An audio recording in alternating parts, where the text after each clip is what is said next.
Nyaya yacho yakutopisa manje. Toona ZDF yachitaura pamusoro pekwaretswa kwakaitwa mauniversity lecturers kuonekwa kunze one of the people vakaarrestewa was the former Air Force of Zimbabwe retired group captain.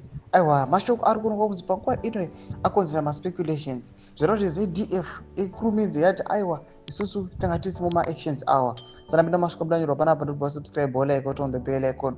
Tipinda the news hawks vane nhau dzemandoro kwati vanodanyora chiti the Zimbabwe Defense Forces is distance itself from the actions of former Air Force of Zimbabwe retired group captain Boniface Mwakorera was arrested yesterday together with the colleagues from the University of Zimbabwe UZ for a strike over salaries and working conditions. 3 UZ academics were arrested over the strike.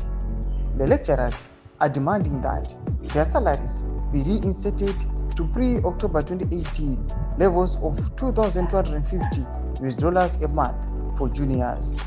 They are currently earning $230 a month plus a local currency component of not more than 8,000 Z, less than $200. Tomasvika kubuda panapa tikuna kuti aiwa tichiona kuti ZDF ichiiswa a statement pamusoro pekuti aiwa it was not involved aiwa muma-issues aiwa ekuatakwa kwemauniversity lecturers vakanga vachiratidzira aiwa zvanga zviri peaceful vachiti aiwa toda kuti tidzokere kwatanga tiri kuna 2018 uko kwataiwa nyasi kuhora mihoro inyasi kutigutsa basa redu ratinoita.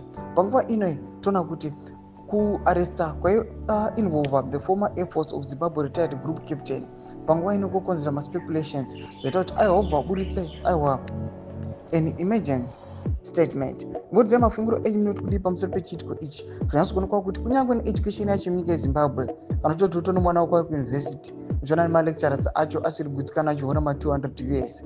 Panapa do you think kuti vana kuuniversity vanenge vachitombodzidza aiwa zvemandoro kwati chaizvo? Imbotidzai mafungiro enyu moti kudii pamusoro pechiitiko ichi. Ndopano kuti pinai comment section medu dzemafungiro enyu, subscribe or like, turn on the bell icon.